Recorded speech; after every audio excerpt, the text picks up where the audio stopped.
পৃথিবীতে যদি কোনো ফলের স্বর্গরাজ্য থাকে সেটা হচ্ছে চায়না।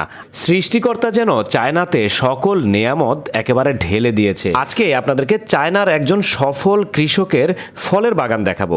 প্রথমেই দেখেন এইটা হচ্ছে তার আতা ফলের বাগান। দেখেন মাথার উপরে কতগুলো আতা ফল ধরে আছে আর ঝুড়িতে অনেকগুলো পাকা পাকা আতা ফল নিয়ে এসেছে। এখন দেখেন একটা পাকা আতা ফল ভেঙে দেখাচ্ছে আপনাদেরকে, চমৎকার। তারপরে এইখানে দেখেন এইটা হচ্ছে 3 ফলের বাগান। এই 3 ফলটা অনেক বেশি নরম, সুস্বাদু আর পুষ্টিকর হয়ে থাকে। এই কৃষকের মোটামুটি সব ধরনের ফলেরই গাছ রয়েছে।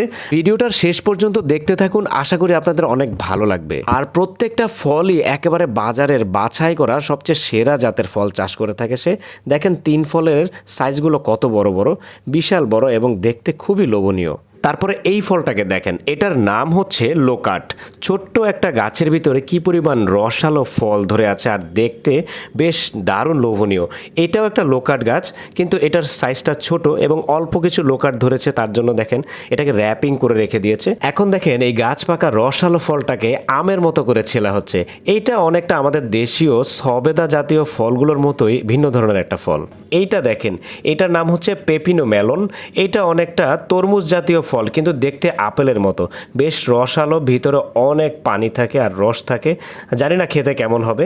তারপরে এইটা দেখেন, একটা ছোট্ট ডালিম গাছে কি পরিমাণ ডালিম ধরে আছে, ভারে গাছটা দেখেন একেবারে নুয়ে গেছে। আর ডালিমটা দেখেন দেখতে কতটা সুন্দর, একেবারে রাজকীয় সাইজের ডালিম। শুধু এটা নয়, এটার পরে আর একটা ডালিম গাছ আপনাদেরকে দেখাবো, সেটা দেখলেও আপনারা অবাক হবেন। দেখেন এই ডালিম গাছটা ভর্তি করা ডালিম, আর তারা এভাবে ভিডিও তৈরি করে থাকে।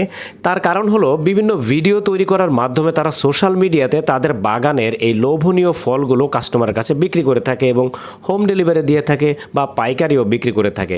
ডালিমের পরে এখন আসি আপেলে। দেখেন কি পরিমাণ আপেল ধরেছে, আপেলের ভারে গাছটা একেবারে মাটিতে নুয়ে ছিল। আপেলটাকে দেখেন হাত দিয়ে ভেঙে দেখাচ্ছে কি পরিমাণ রসালো এই আপেলটা। এখানে দেখেন আপেলগুলোকে বাগান থেকে পেড়ে এনে স্তূপ করা হয়েছে, এগুলোকে দেশের ভিতরে এবং দেশের বাহিরে পাঠানো হবে। তারপরে এইখানে দেখেন ছোট্ট একটা গাছের ভিতরে কি পরিমাণ আপেল ধরেছে। এইখানে দেখেন আপেলটাকে হাত দিয়ে ভেঙে দেখাচ্ছে। এইখানে দেখেন আরেকটা আপেল গাছ।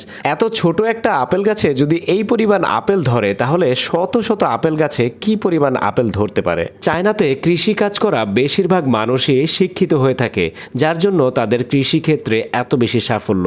আর আমাদের দেশে বেশিরভাগ কৃষকরাই কম শিক্ষিত কিংবা অশিক্ষিত হয়ে থাকে, আর ঠিক সেজন্যই চায়না আমাদের থেকে এতটা এগিয়ে আছে। দর্শক, ভিডিওটি কেমন লাগলো কমেন্ট করে মতামত অবশ্যই জানাবেন। ধন্যবাদ।